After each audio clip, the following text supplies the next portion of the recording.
ओम साई राम। ओम साई राम। ओम साई राम। ओम साई राम। अमृतसर। ओहो, golden temple. અત્યારે શિખરોડી જઈએ છે, શિરખોડી જઈએ છે. ઓકે, અમારા વતી દર્શન કરજો. જરૂર જરૂર. અમારા વતી પણ. હા હા હા, જરૂર જરૂર. જેટલા પણ પાર્ટિસિપન્ટ્સ છે એ બધાના વતી દર્શન કરાવજો. જરૂર, બધાના વતી. એટલે કદાચ ડિસ્ટર્બન્સ આવશે, ચાલુ તો રાખું છું, છતાં જોઉં છું. ચલ, ઓકે. ઓમ સાઈ રામ. જય શ્રી કૃષ્ણ. ઓમ સાઈ રામ. જય શ્રી કૃષ્ણ. ઓમ સાઈ રામ.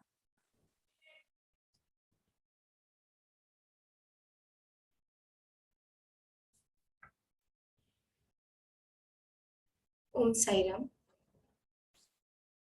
आज का अध्याय 30वां अध्याय, छोटा सा अध्याय है। 3 डिवोटीज के बारे में, या हम ये कह सकते हैं पंछियों के बारे में हम आज श्रवण करेंगे। पंछी इसके लिए कह रही हूँ कि किस तरह से बाबा अपने डिवोटीज को खींच के लेके आते थे, कहीं से भी, कैसे भी, और किस तरह से वो पंछी यानी कि डिवोटीज दौड़े दौड़े आते थे। हमने पिछले अध्याय में श्रवण किया कि किस तरह से भजन मंडली, कैप्टन हेटे, तेंदुलकर कुटुंब, बाबा के आशीर्वाद उन्होंने पाया, किस तरह से उन्होंने अपनी सोच बदली। इस अध्याय में हम श्रवण करेंगे कि बाबा को कोई नहीं जानता था, फिर भी बाबा ने किस तरह से उन लोगों को अट्रैक्ट किया अपने लाइफ में, और ऐसे संजोग, ऐसे कोइंसिडेंसेस हो गए कि उनको आना पड़ा। छोटा सा अध्याय लेकिन बहुत इंटरेस्टिंग अध्याय है, श्रवण करेंगे। उससे पहले अपने प्रभु के नाम से, सदगुरु को याद करके, उनकी परमिशन लेके हम शुरू करेंगे। गुरुर्ब्रह्मा गुरुर्विष्णु गुरुर्देवो महेश्वरः, गुरुर् साक्षात् परब्रह्म, तस्मै श्री गुरुवे नमः। ओम शांति शांति शांति। आज का अध्याय हम शुरुआत करेंगे। शिरडी को खींचे गए भक्त, 3 भक्त का यहाँ पे वर्णन किया है। वणी के काका वैद्य, दूसरे डिवोटी थे कुशाल चंद। कुशाल चंद के लिए हमने पहले भी अध्याय में पढ़ा है, किस तरह से वो रहता रहते थे और किस तरह से बाबा उसे अप्रतिम प्रेम करते थे, कितना ध्यान रखते थे। इनफैक्ट उनको मिलने के लिए वो राहता जाते थे। बाबा नॉर्मली कहीं ट्रैवल नहीं किए हैं, बाबा नीम गांव और राहता और शिरडी के बीच ही रहे हैं। बाबा कहीं भी, ना बस में, ना ट्रेन में, ना हवाई जहाज में, कभी भी बाबा ने कहीं ट्रैवल नहीं किया। लेकिन बाबा को हर चीज पता होती थी, हर जगह पता होती थी, टाइमिंग्स भी पता होते थे। तो खुशाल चंद के बारे में हम जानेंगे, और बंबई के रामलाल पंजाबी। शुरुआत करते हैं। इस अध्याय में बतलाया गया है कि 3 अन्य भक्त किस प्रकार शिरडी की ओर खींचे गए, जो बिना किसी कारण भक्तों पर स्नेह करने वाले दया के सागर है, तथा निर्गुण होकर भी भक्तों के प्रेमवशी जिन्होंने स्वेच्छा पूर्वक मानव शरीर धारण किया, जो ऐसे भक्त वत्सल है कि जिनके दर्शन मात्र से ही भवसागर के भय और समस्त नष्ट दूर हो जाते हैं, ऐसे श्री साईनाथ महाराज को हम नमन करें। भवसागर, ये जिंदगी एक भवसागर ही है। उल्टे पिल्टे, हमें स्विमिंग नहीं आता है फिर भी हम स्विम करते रहते हैं। टफ है, इजी है, खुशी है, गम है, तकलीफें हैं, रोग है, हर तरह का स्ट्रेस हमें घेरा रहता है जिंदगी में, अनचाहा डर रहता है, जाना हुआ भी डर रहता है। तो ये भवसागर नहीं है तो क्या है, लेकिन जब हमारे सारथी, हमारे नाविक जब बाबा हो जाते हैं तो ये भी पार हो जाता है। जिंदगी को हमेशा एक टेस्ट की तरह लेना है फ्रेंड्स, जिससे हमें पता चले कि टेस्ट है, हमें देना, हमें अटेम्प्ट करना है। जैसे हम एग्जाम पेपर अटेम्प्ट करते थे जब हम स्कूल कॉलेज हुआ करते थे, तब इसी तरह से हमें अटेम्प्ट करना है। पास फेल का टेंशन मत लीजिए, सिर्फ अटेम्प्ट करना है। और हम अटेम्प्ट करेंगे तो बाबा अपने आप हमें गो थ्रू करवा देंगे, कभी डिस्टिंक्शन से, कभी एवरेज मार्क देके, कभी जस्ट पासिंग मार्क्स देके, कभी अबव 90% देके, लेकिन इतना जरूर है वो पार जरूर करवा लेंगे। जब टेस्ट होती है जिंदगी में फ्रेंड्स, तब लोगों का पता चलता है कि कौन से लोग, कौन से फ्रेंड्स, कौन से रिलेटिव हमारे साथ, हमारे पास खड़े रहते हैं। कहने को तो दुनिया ही हमारी है, हमारे अपने लोग हमारे हैं, ये समाज हमारा है, लेकिन वाकई में सब हमारे हैं। जिन रिश्तों के लिए हम दिन रात मेहनत करते हैं, दुनिया से लड़ते हैं, वो हमारे हैं क्या? जो दोस्त सिर्फ व्हाट्सएप पे बातें करते हैं, फोन पे बातें करते हैं, जब हमें जरूरत पड़े तो वो हमारे साथ खड़े रहते हैं क्या? दुनिया वाले दुनियादारी सिखाते हैं, लेकिन जब हमें जेन्युइनली जरूरत होती है तब वो हमारे पास, हमारे साथ वो खड़े होते हैं क्या? तब कोई आए कि ना आए, अपने या पराए, सदगुरु बाबा हमेशा हमारे साथ रहते हैं, हमेशा हमारे साथ रहते हैं। और वही हमें पार कराते हैं, वही हमें पार लेके जाते हैं। भक्तों को आत्मदर्शन कराना ही संतों का प्रधान कार्य है। सेल्फ रियलाइजेशन ही वो एक संत ही करवा सकते हैं। सेल्फ रियलाइजेशन, एनलाइटमेंट, जैसे स्वामी विवेकानंद को उनके गुरु जी जो थे परमहंस, उन्होंने करवाया था। सिर्फ संत ही हमें आत्म ज्ञान, सेल्फ रियलाइजेशन, एनलाइटमेंट की तरह की जगह हमें पहुंचाते हैं। श्री साईं जो संत शिरोमणि हैं, उनका तो मुख्य ध्येय ही यही है। जो उनके श्री चरणों की शरण में जाते हैं, उनके समस्त पाप नष्ट होकर निश्चित ही दिन प्रतिदिन प्रगति करते हैं। कहते हैं कि अगर आप आध्यात्मिक खोज पे हैं, अगर आप स्पिरिचुअल लर्निंग्स के लिए आतुर हैं, बाबा पहले आके मदद करते हैं। बाबा गुणों की बहुत हमेशा अप्रिशिएट बाबा करते थे। जिनको जैसे आध्यात्मिक ज्ञान जिसको चाहिए होता था, बाबा उसको पहले हेल्प करते थे, वो ज्ञान देके, वो समझ देके, क्योंकि बाबा का हमेशा मानना था कि यही ज्ञान हमें आगे लेके जाता है, यही ज्ञान हमारे साथ जाता है। कहते ना, इंसान खाली हाथ आता है और खाली हाथ जाता है। सच तो यह है कि ना कभी इंसान खाली हाथ आया है, ना कभी खाली हाथ जाता है। वो लेके आता है अपने ज्ञान, अपनी नॉलेज, अपने कर्म, अपनी समझ। हमारे पास जो आज ये लाइफ में है फ्रेंड्स, पिछले लाइफ के कितने सारे लाइफ्स के कंडीशनिंग, रूल्स, रेगुलेशन, समझ, सीख, उसी के साथ ये जन्म में भी जो हम ऐड ऑन कर रहे हैं, ये सारा हम नेक्स्ट लाइफ में लेके जाएंगे। हम कोई मटेरियलिस्टिक चीजें नहीं लेके जाएंगे, भौतिक हम नहीं लेके जाने वाले। ना कपड़े ले जा सकते हैं, ना ज्वेलरी लेके जा सकते हैं, ना रूप लेके जा सकते हैं, ना प्रॉपर्टी लेके जा सकते हैं, ना खाना लेके जा सकते हैं। हम क्या लेके जाएंगे? हम लेके जाएंगे हमारा ज्ञान, हमारा नॉलेज, हमारी समझ, अच्छा या बुरा। कहते हैं कि हम अगर सारी जिंदगी गुस्सा किया है, जलन की है, नफरत की है, झगड़े किए हैं, अंत समय भी अगर वही हमारी स्थिति रही है, तो वही स्थिति में हम नेक्स्ट जन्म लेते हैं। तो कहाँ ऐसा है कि खाली हाथ जाते हैं, खाली हाथ आते हैं? नहीं। तो बाबा हमेशा भौतिक सुखों को ज्यादा महत्व नहीं देते थे, जरूरी था।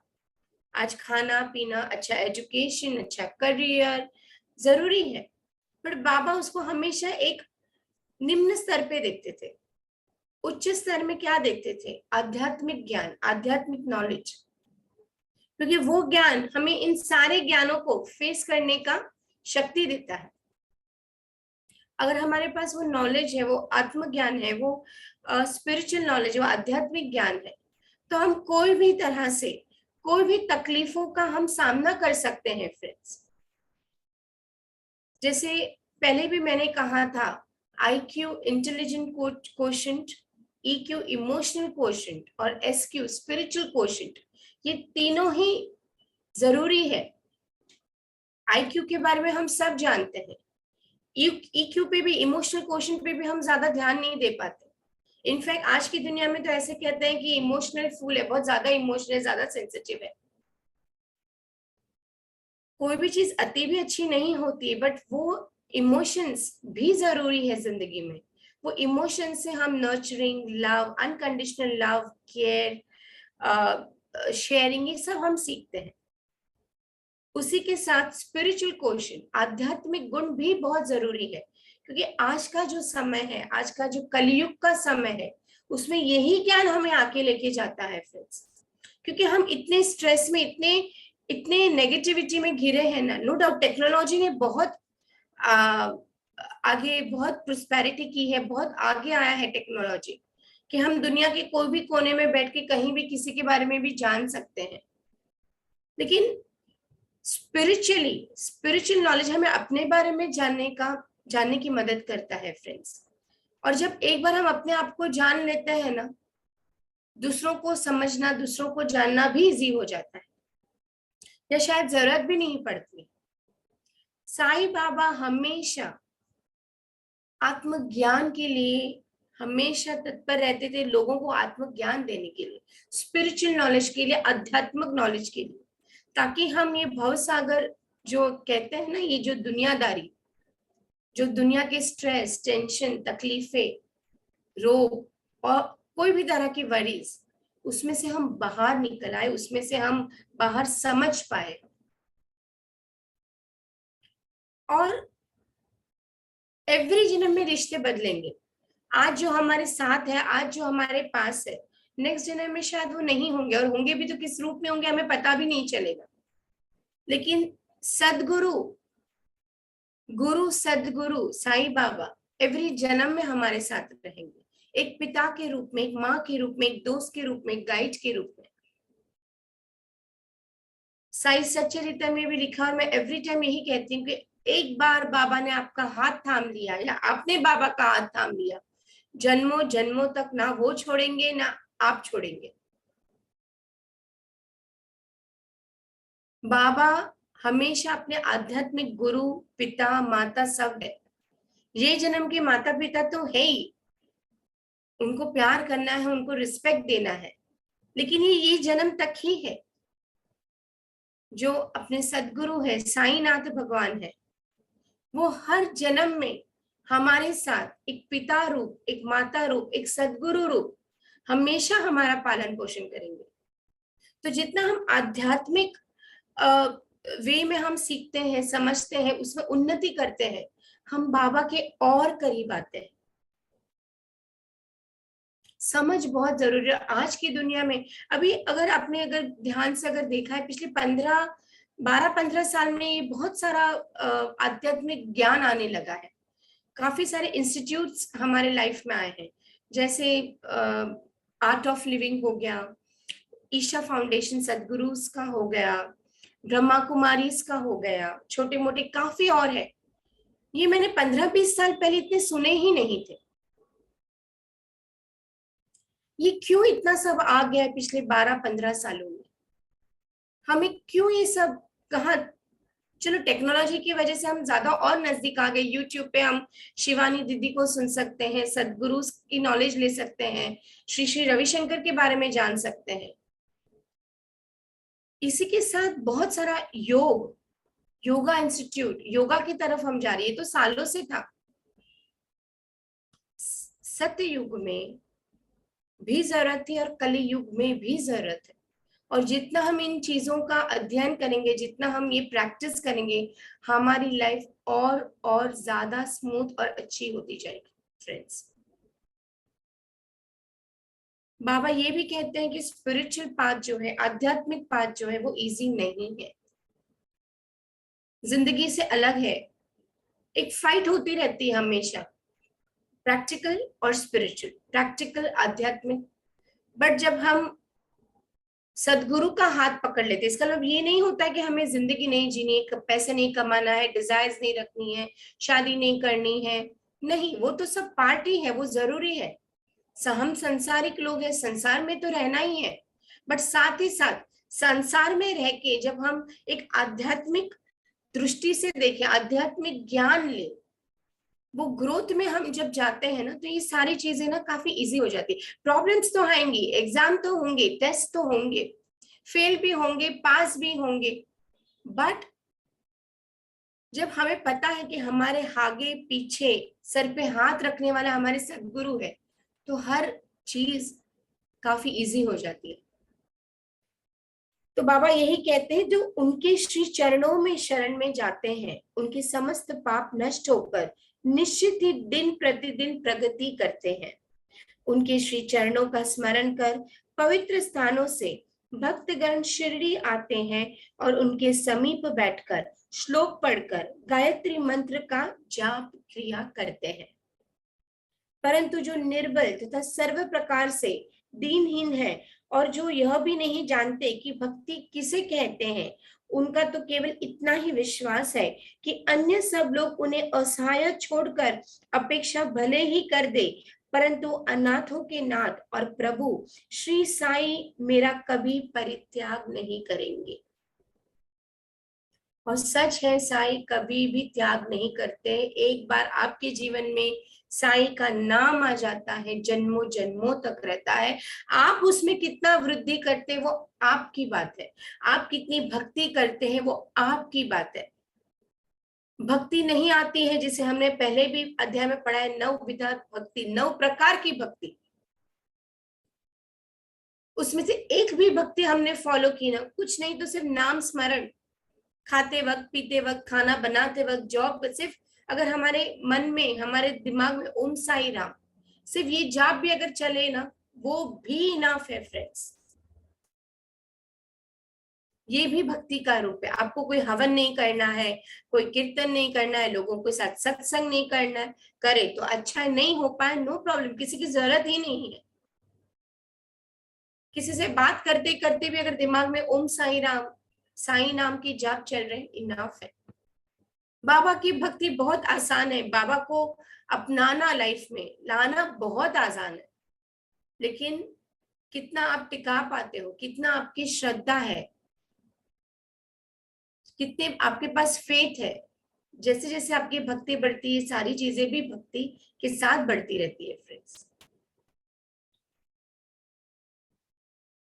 जिन पर वे कृपा करे उन्हें प्रचंड शक्ति, नित्य अनित्य में विवेक तथा ज्ञान सहज ही प्राप्त हो जाता है। एकदम परफेक्ट बात है कि उनकी भक्ति जैसी मिलती है, वो शक्ति अपने आप आ जाती है। भक्ति के साथ शक्ति अपने आप आ जाती है। वे अपने भक्तों की इच्छाएं जानकर उन्हें पूर्ण किया करते हैं, इसलिए भक्तों को मनोवांछित फल की प्राप्ति हो जाया करती है और वे सदा कृतज्ञ बने रहते हैं। अब उन्हें साष्टांग प्रणाम कर प्रार्थना करते हैं कि वे हमारी त्रुटियों की ओर ध्यान ना देकर हमें समस्त कष्टों से बचा ले, हमारी कमियों को ना ध्यान देकर वो कुछ भी तकलीफें हैं हमें उसमें से पार करा ले। जो विपत्ति ग्रस्त प्राणी इस प्रकार श्री साईं से प्रार्थना करता है, उनकी कृपा से उसे पूर्ण शांति तथा सुख समृद्धि प्राप्त होती है। श्री हेमांत पंत कहते हैं कि हे मेरे साईं, तुम तो दया के सागर हो। यह तो तुम्हारी ही दया का फल है जो आज यह साईं सच्चरित्र भक्तों के समक्ष प्रस्तुत है, अन्यथा मुझ में इतनी योग्यता नहीं जो ऐसे कठिन कार्य करने का दुस्साहस भी कर सकता। कितना हम्बलनेस है और कितनी सही बात है। हमें ऐसा लगता है कि हम सुबह उठते हैं, हम पारायण करते हैं, हमारी वो लेवल ही नहीं है सब करने की, करवाने वाला वो है, वो करवाता है इसलिए हम कर पाते हैं फ्रेंड्स, वरना बाकी के दिन तो हम उठ ही नहीं पाते हैं सुबह। बट जैसे ही गुरुवार आ जाता है हमें ऐसा लगता है कि नहीं, उठना है, आज तो उठना है, भले बाकी के 6 दिन हम उठे कि ना उठे, आज तो उठना है।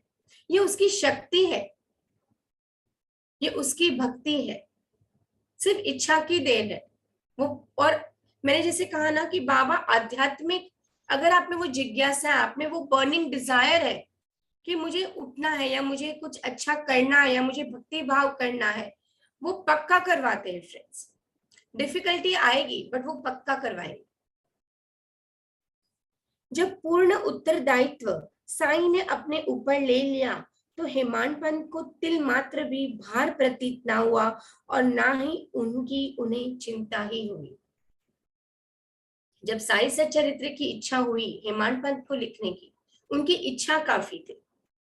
बाबा ने खुद कहा मैं स्वयं लिखूंगा अपना चरित्र, बस तुम अपना ईगो मेरे पैरों में सरेंडर कर दो, अपने आप को सरेंडर कर दो, समर्पण कर दो, मैं तुम्हारे मन में बैठ के साई सच्चरित्र लिखूंगा। और जब ये बात कही, जब ये बात वार्तालाप हुई श्यामा के सामने, तो उन्हें भार नहीं फील हुआ, उन्हें तकलीफ फील नहीं हुई, और बहुत इजीली इतनी बड़ी पोथी, इतना बड़ा ग्रंथ लिखा गया। श्री साईं ने इस ग्रंथ के रूप में उनकी सेवा स्वीकार की। उनके लिए वो ही साधना थी, वो ही सेवा थी। बाबा को पता है किससे क्या कितनी सेवा करवा के लेनी है, वो आपका मन जानते हैं। जितना आप जानते हो उससे ज्यादा बाबा हमको जानते हैं, जितना हम अपने आप को भी नहीं जानते।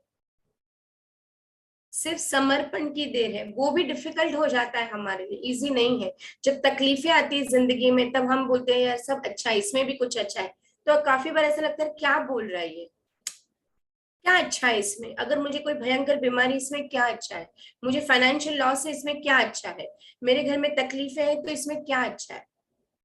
लेकिन सही मायनों में friends, at the end of the day ये सब अच्छा है, सब कर्म कटिंग है, ये सब हमारी समझ है, सब मिथ्य लगेगा जैसे जैसे हम समझेंगे इसका गुण रहस्य। यह केवल उनके पूर्व जन्म के संस्कार है, शुभ संस्कारों के कारण ही संभव हुआ है, जिसके लिए वे अपने आप को भाग्यशाली और कृतार्थ समझते हैं। हेमांत पंत कहते हैं कि मेरे कुछ ऐसे अच्छे कर्म होंगे पिछले जन्मों में, इसलिए साई सच्चरित्र मुझे लिखने का मौका दिया। बाबा से मेरी मुलाकात हुई, बाबा से मैं मिला, उनसे ज्ञान की प्राप्ति हुई, तब जाके साई सच्चरित्र मैं लिख पाया। आज हमने भी कुछ कर्म अच्छे किए हैं पिछले जन्मों में, इसलिए हमें मौका मिल रहा है कि हम उनका पारायण कर सके, उनका नाम जप सके, उनको देख सके एक फोटो के रूप में, एक मूवी के रूप में, हमारे अंतर आत्मा के रूप में। ये हमारे अच्छे पिछले कर्म है फ्रेंड्स। नीचे लिखी कथा कपोल कपित नहीं वरन विशुद्ध अमृतलय है। अब जो हम कथा श्रवण करेंगे उसके बारे में है।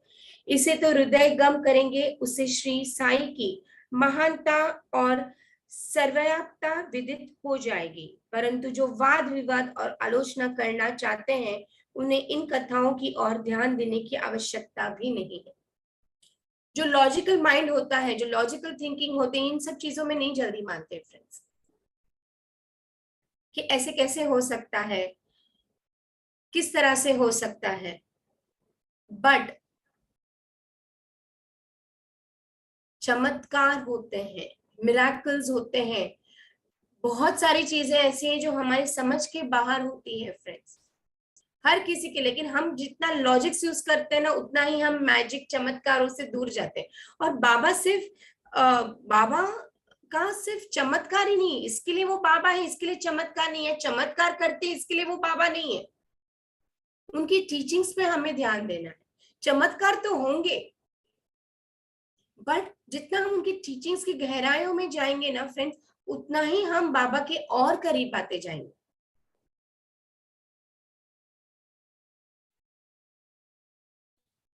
यही तर्क ही नहीं वरन प्रगट प्रेम और भक्ति की अत्यंत अपेक्षा है। जिसको अगर लॉजिक्स में ही इंटरेस्ट है तो वो भगवान को भी नहीं मानेगा, वो किसी चीज को नहीं मानेगा। लेकिन जो जानता है कि हमारे समझ के भी परे है कुछ, साइंस के भी परे है कुछ, तो ये बात वो समझ पाएगा। विद्वान भक्त तथा श्रद्धालु जन अथवा जो अपने को साईं पद सेवक समझते हैं, उन्हें ये कथाएं रुचिकर तथा शिक्षाप्रद प्रतीत होंगी। अन्य लोगों के लिए तो वे निरी कपोल कल्पनाएं ही है। जो बाबा के करीब है, जो बाबा को मानते हैं, उन्हीं को इन सब कथाएं, ये सब लीला से वो अट्रैक्ट होंगे। बाकी तो सबको लगेगा ये तो समथिंग लाइक अ स्टोरीज ही है, जैसे वो अमर चित्र कथाएं होती थी ऐसे ही लगेगा। बट ये सिर्फ स्टोरीज नहीं है, this is the teachings, this are the miracles, this is entirely about Baba. Shri Sai के अंतरंग भक्तों को श्री साई लीलाएं कल्पतरु के सुदर्श है। श्री साई लीला रूपी अमृत पान करने से अज्ञानी जीवों को ज्ञान, ग्रस्त श्रमियों को संतोष तथा मुमुक्षुओं को उच्च साधन प्राप्त होता है। अब हम इस अध्याय का मूल कथा पर आते हैं। हर एक प्राणी जो संसार में है, जो ऑलरेडी एक आध्यात्मिक रास्ते पे चल चुके हैं, सभी को ज्ञान की जरूरत है, सभी को उसमें वृद्धि की जरूरत है। अब हम पढ़ते हैं काकाजी वैद्य के बारे में। नासिक जिले के वणी ग्राम में काकाजी वैद्य नाम के एक व्यक्ति रहते थे। देखिए, अगर बाबा को किसी को बुलाना है अपने पास, बाबा को दर्शन कराने, तो किस तरह से बाबा करते थे उस वक्त भी। वणी ग्राम में काकाजी वैद्य नाम के एक व्यक्ति रहते थे। वे श्री सप्तशृंगी देवी के पुजारी थे। एक बार वे विपत्तियों में कुछ इस प्रकार ग्रसित हो गए कि उनकी चित्त की शांति भंग हो गई और वे बिल्कुल निराश हो उठे। सब सांसारिक स्ट्रेस, टेंशन इस तरह से आ गए कि वो एकदम से निराश हो गए और बहुत स्ट्रेस्ड आउट हो गए। दो वो सप्तशृंगी देवी जो है वो उनके पुजारी थे, उनके बाद भी उनकी काफी तकलीफें बढ़ गई थी। एक दिन अति व्यथित होकर देवी के मंदिर में जाकर अंतकरण से वो प्रार्थना करने लगे कि हे देवी, हे दयामयी, मुझे कष्टों से शीघ्र मुक्त करो। उन्होंने रिक्वेस्ट किया, प्रार्थना की देवी को। उनकी प्रार्थना से देवी प्रसन्न हो गई और उसी रात्रि वो उन्हें स्वप्न में बोली, तू बाबा के पास जा, वहां तेरा मन शांत और स्थिर हो जाएगा। देवी देवता संत सदगुरु ड्रीम्स में आके मैसेजेस देते हैं, किसी के जरिए आके मैसेजेस कर देते हैं। तो जो इनके पुजारी थे, जिन्होंने इतनी सेवा की सप्तशृंगी माता की, उनको विश्वास था कि मुझे कहीं से तो रास्ता मिलेगा, और सप्तशृंगी देवी ने उनको रास्ता बताया। बाबा का परिचय जानने को काकाजी बड़े उत्सुक थे, परंतु देवी से प्रश्न करने से पूर्व ही उनकी निंद्रा भंग हो गई। आंखें खुल गई, उनकी नींद उड़ गई। वो जानना चाहते थे कौन से बाबा की देवी ने बात की है। वे सोचने लगे कि ऐसे ये कौन से बाबा है जिनकी और देवी ने मुझे संकेत दिया है।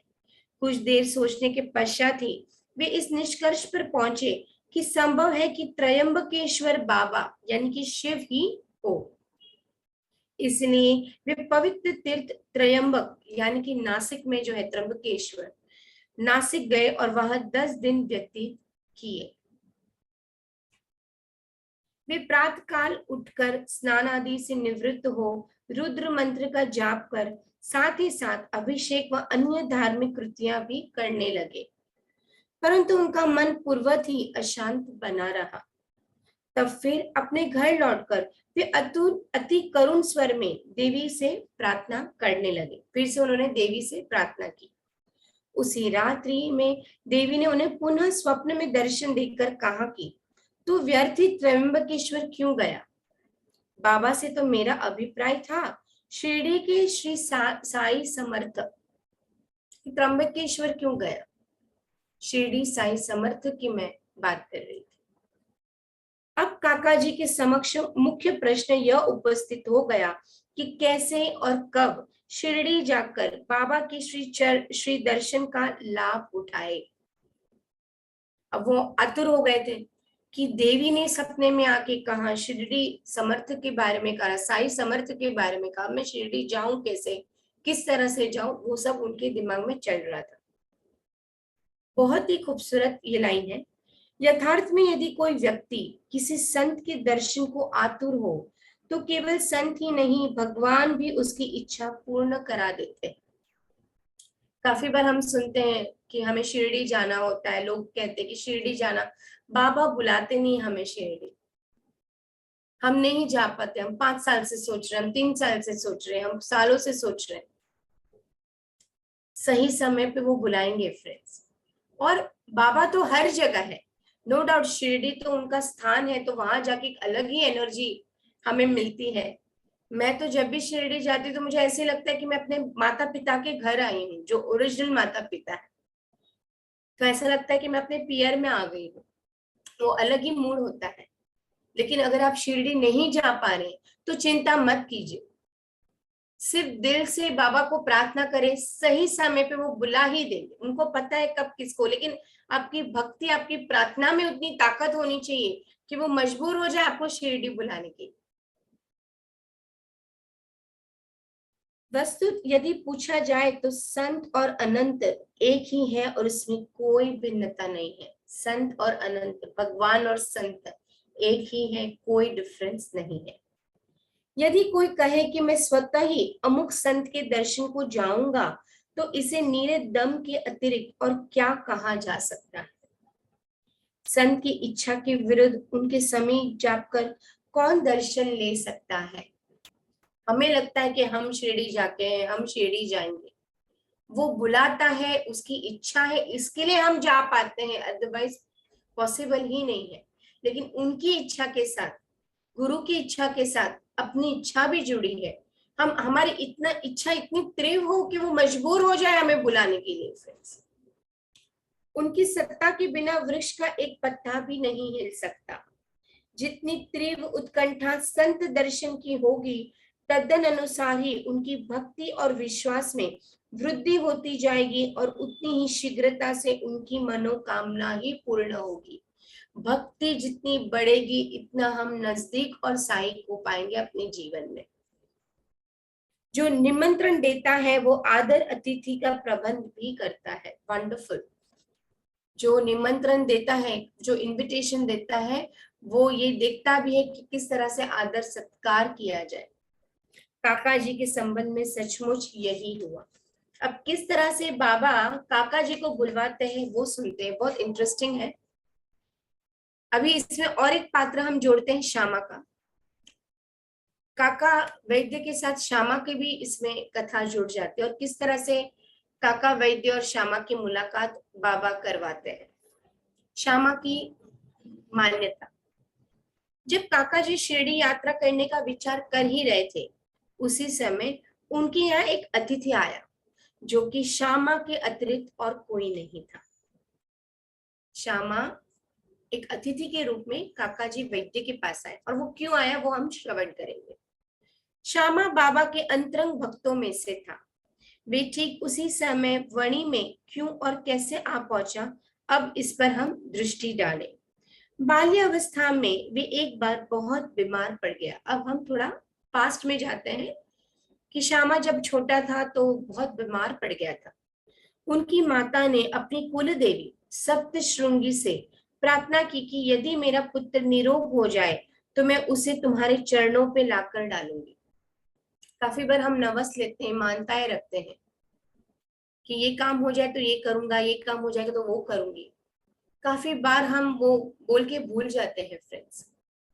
एक तो सबसे पहले ना, नवस लेना नहीं चाहिए, और अगर हम लेते हैं ना तो उसको जल्द से जल्द पूरा करें। काफी बार लोगों से सुना है, मैंने बोला था मैं शिरडी जाऊंगा, 10 साल हो गए मैं नहीं जा पाया।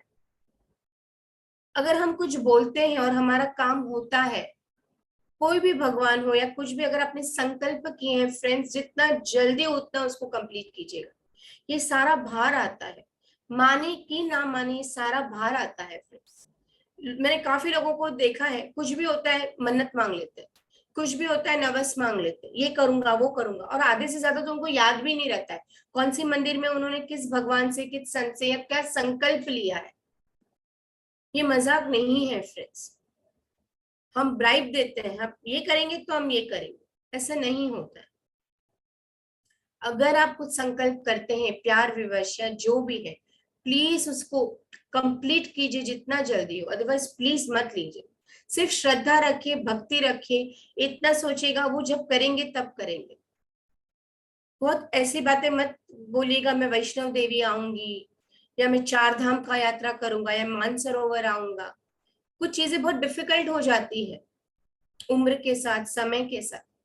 उससे अच्छा ये संकल्प करें कि मैं 11 लोगों को खाना खिलाऊंगी, मैं ये साल में 2 बच्चों का एजुकेशन स्पॉन्सर करूंगी, या वृद्धाश्रम में जाके मैं इतने इतने दिन खाना पहुंचाऊंगी, या उनके साथ मैं टाइम स्पेंड करूंगी या टाइम स्पेंड करूंगा।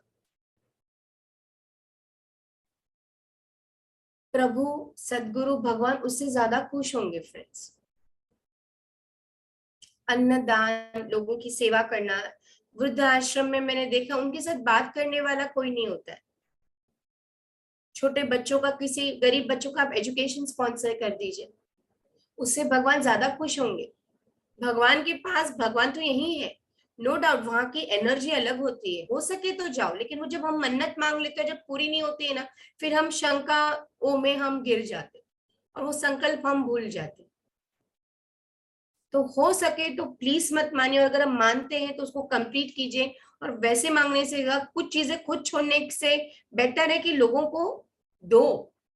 मैंने काफी बार सुना है कि लोग कुछ ना कुछ छोड़ देते हैं।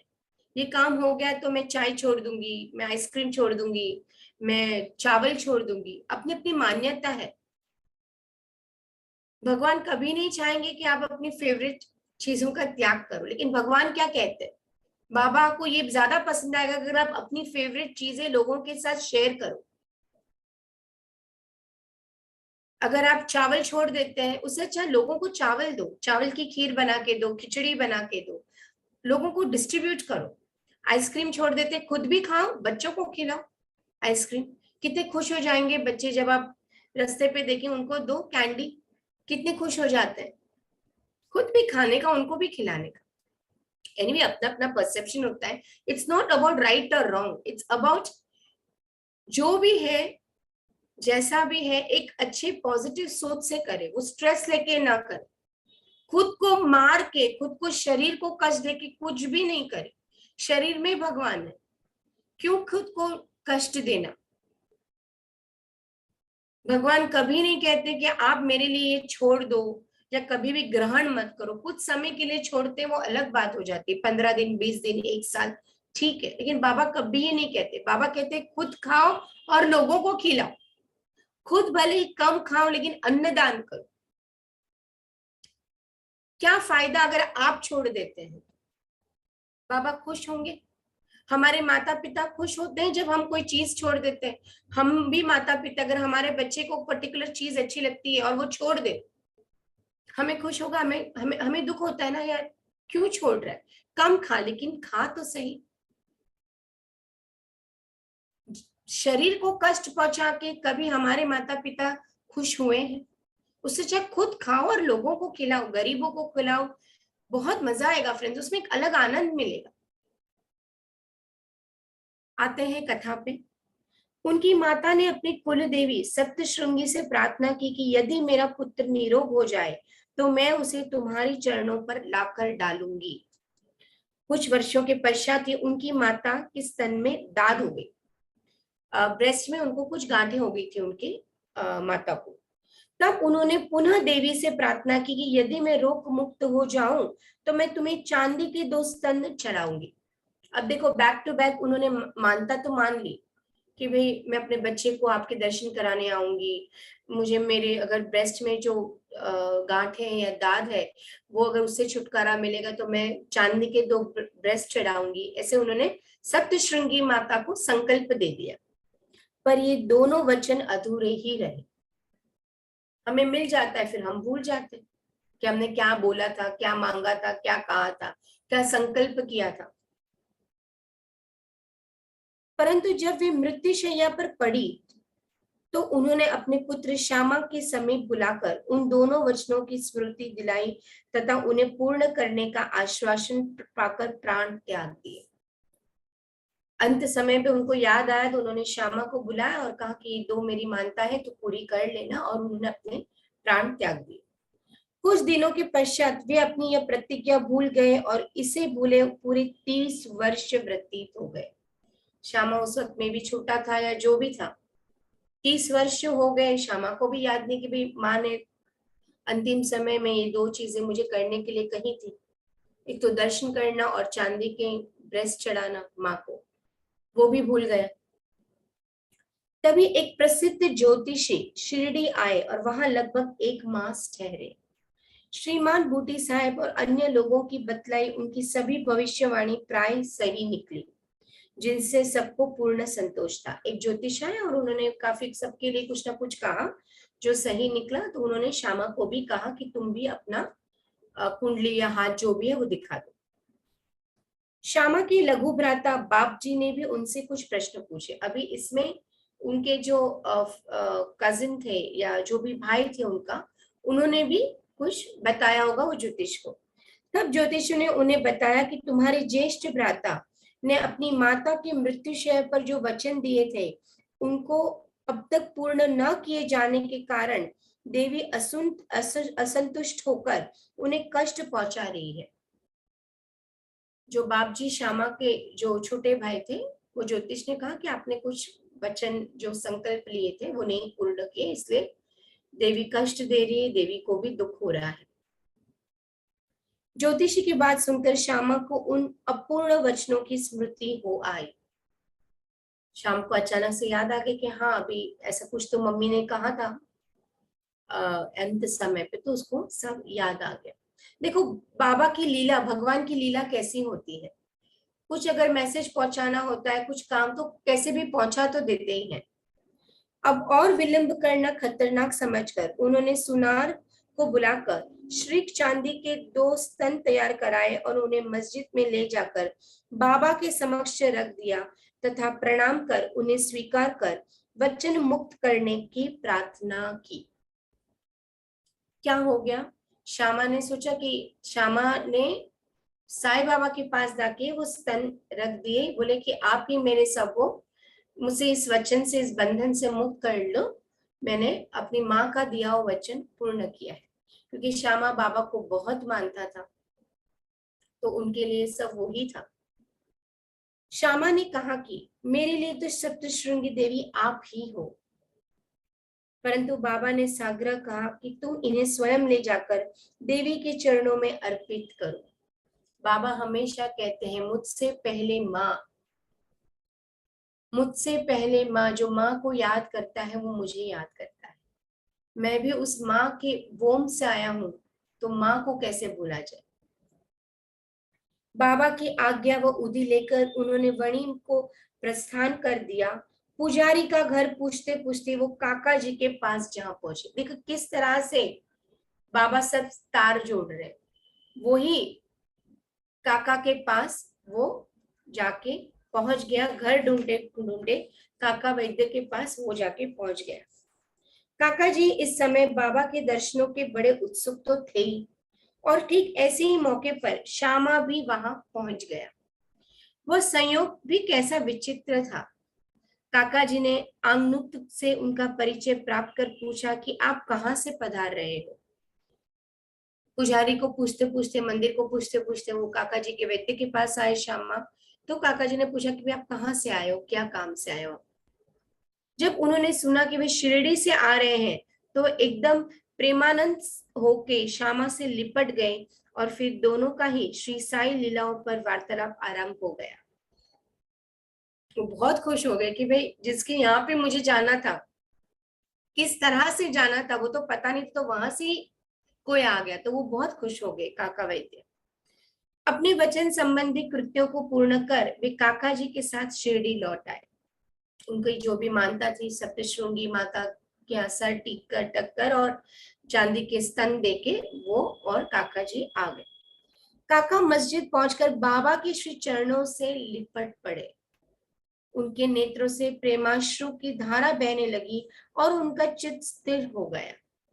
देवी के दृष्टांत अनुसार जैसे ही उन्होंने बाबा के दर्शन किए, उनके मन में अशांति तुरंत नष्ट हो गई और वे परम शांति का अनुभव करने लगे। वे विचार करने लगे कि कैसी अद्भुत शक्ति है कि बिना कोई संभाषण या प्रश्नोत्तर किए अथवा आशीष पाए दर्शन मात्र से ही अपार प्रसन्नता हो रही है। ना उन्होंने दर्शन दिए, ना इन्होंने कुछ मांगा, ना सर पे हाथ रखा। जैसे ही उन्होंने बाबा को देखा, दौड़े दौड़े गए और उनके पैरों से लिपट गए, अपने आंखों से उनका पाद सेवन किया। कैसी अनोखी लीला है, कैसी अनोखी बात है। अगर हम किसी भगवान को देखते हैं, उनकी फोटो देखते हैं, तो हमें ऐसा लगता है कि इतनी अच्छी ज्वेलरी, इतने अच्छे कपड़े, कमल, फूल, शंख आदि, त्रिशूल लेकर भगवान बैठे रहते हैं, अलग अलग भगवान जो होते हैं। लेकिन साईं बाबा को देख के क्या फील होता है? फटे कपड़े, झोला, बैठे हुए, समवेयर वृद्धास्थ स्थिति, फिर भी हमें कितना अपनापन होता है फ्रेंड्स। ऐसा लगता है कि जाके उनको गले लग जाए, उनके पैरों में पड़ जाए। यही महानता है बाबा की। सचमुच में दर्शन का महत्व तो इसे ही कहते हैं। उनकी तृषित नेत्र साईं चरणों पर स्थिर हो गए और वे अपनी जीवा से एक शब्द भी ना बोल सके। बाबा की अन्य लीलाएं सुनकर उन्हें अपार आनंद हुआ और वो पूर्ण बाबा के शरणागत हो गए, सरेंडर हो गए। सब चिंताओं और कष्टों को भूलकर वे परम आनंदित हो गए।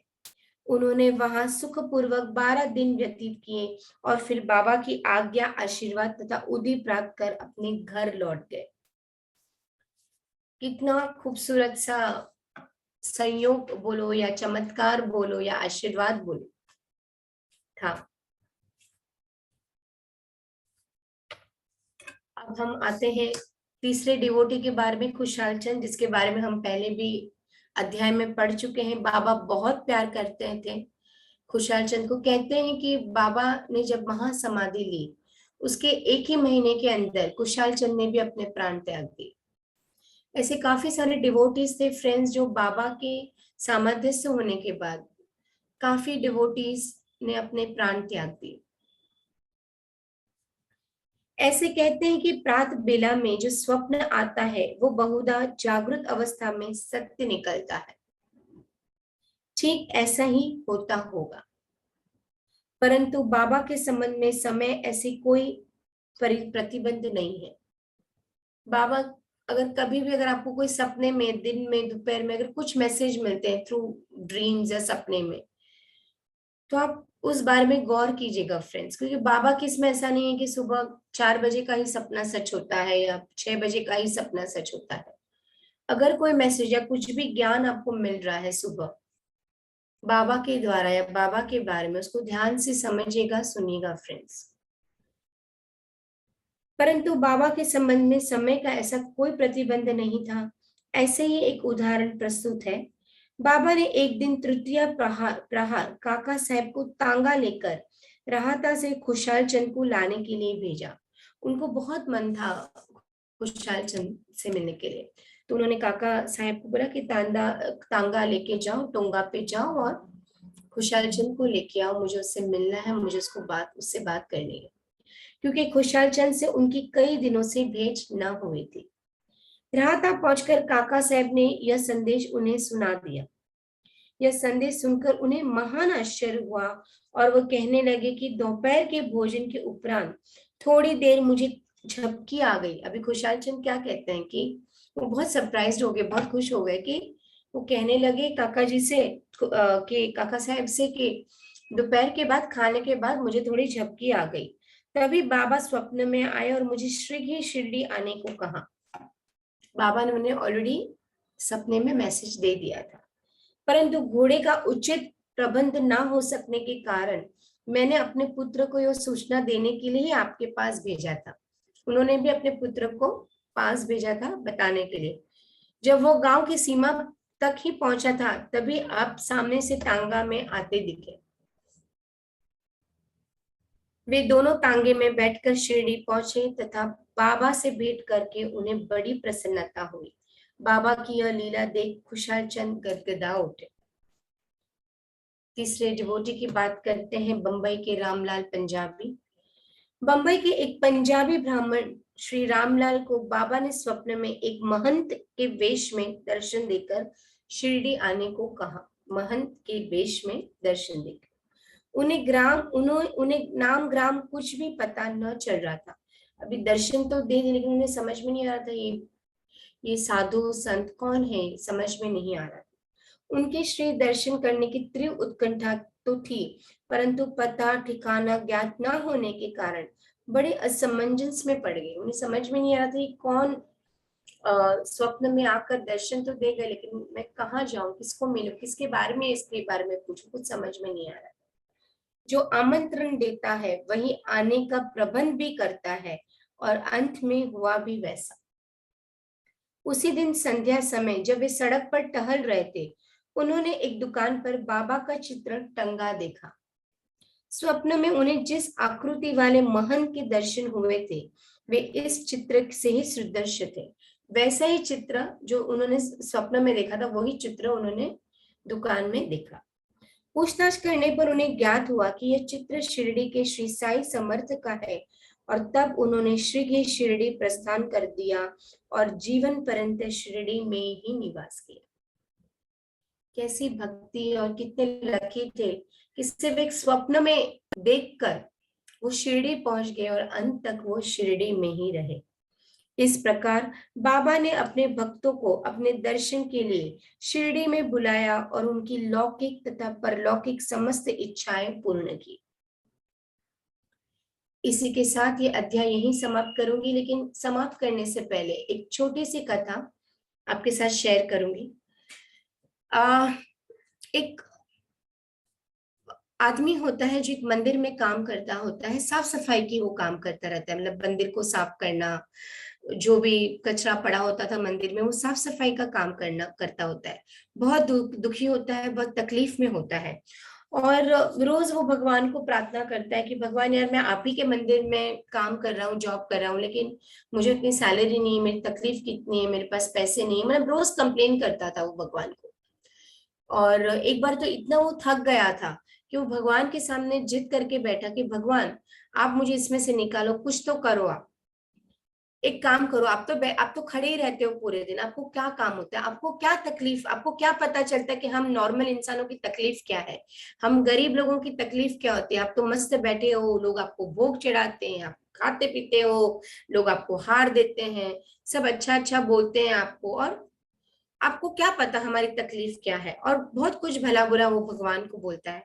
हम भी काफी बार गुस्से में बोल देते हैं भगवान को, अपनी अविश्वास जता देते हैं, तब भगवान प्रकट हो जाते हैं।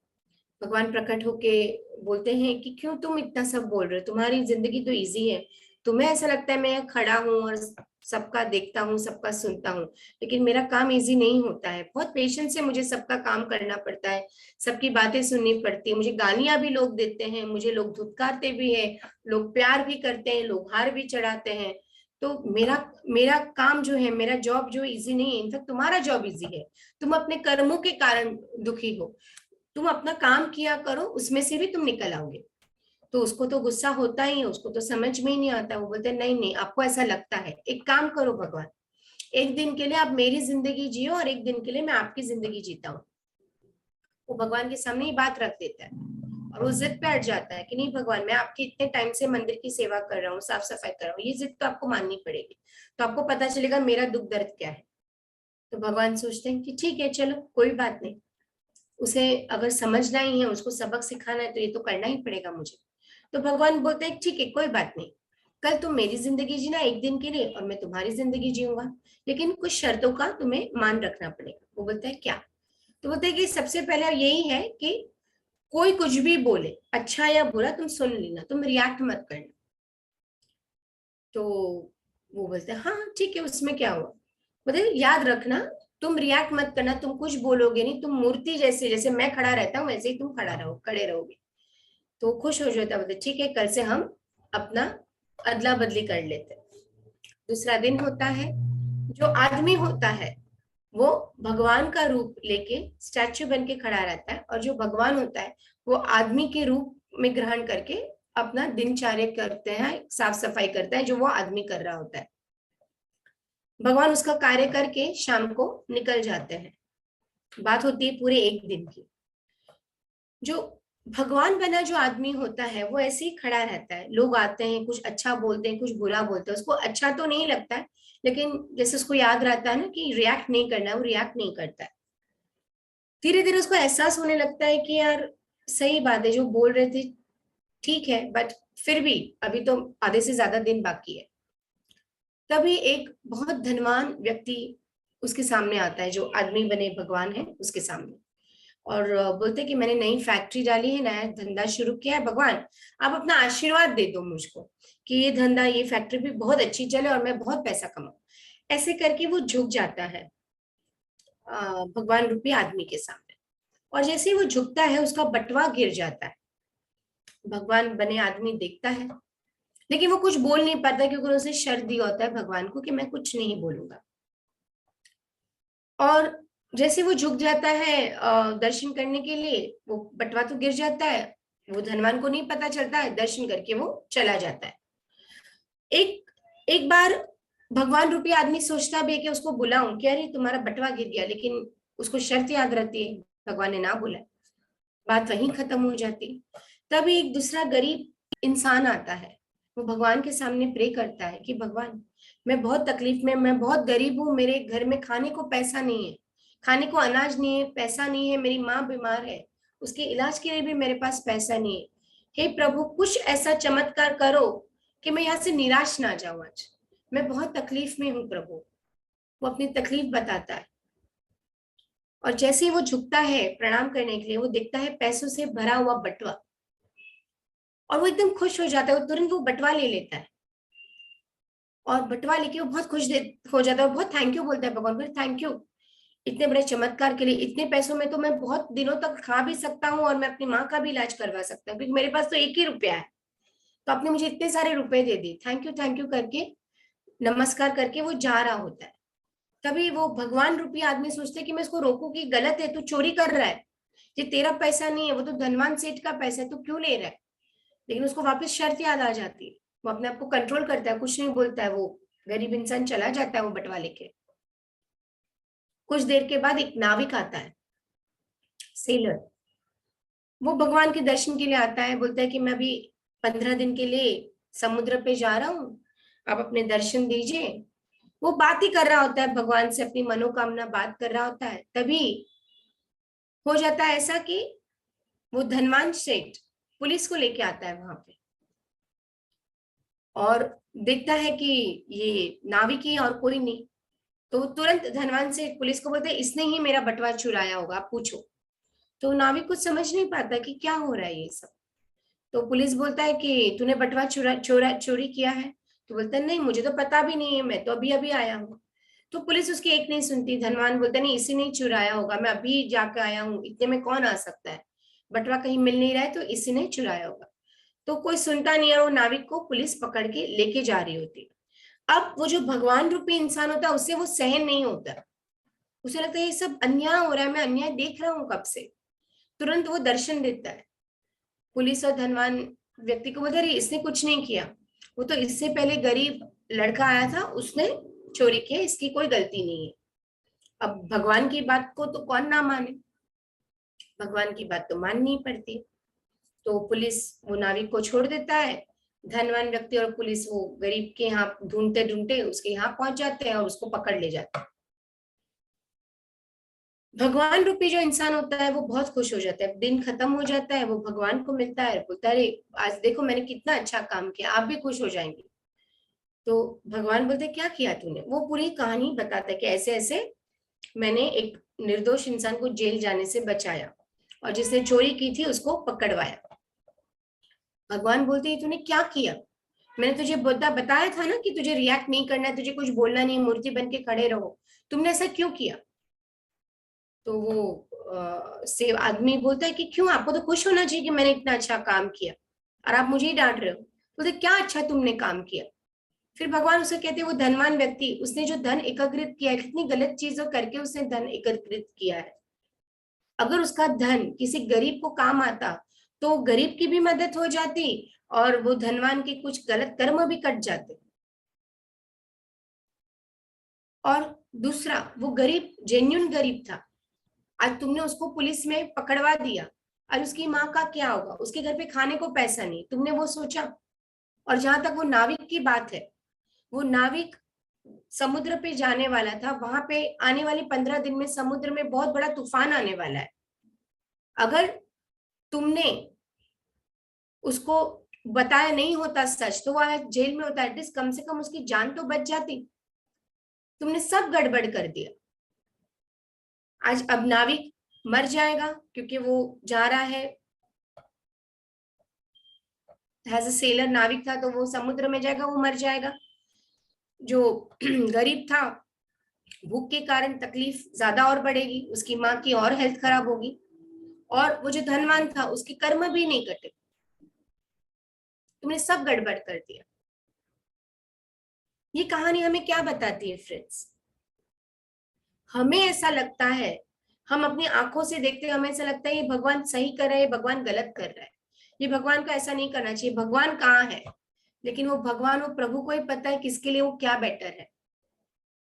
वो नाविक 15 दिन जेल रहता तो उसकी जान बच जाती।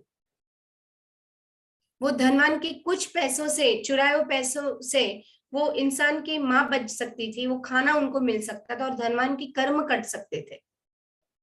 हम एक्चुअल चीजें नहीं देख पाते जो ऊपर वाला देखता है। ऊपर वाले को पता है कब किसको कब कितना कब देना है। तो इसी कहानी के साथ आज का ये अध्याय यहीं समाप्त करूंगी। दान कीजिएगा, शुद्ध दान कीजिएगा, थैंक यू बोलिएगा। जो चीजें मिली हैं, जो हमें मिला है उसके लिए भी, जो नहीं मिला उसके लिए भी, और जो मिलने वाला है उसके लिए भी।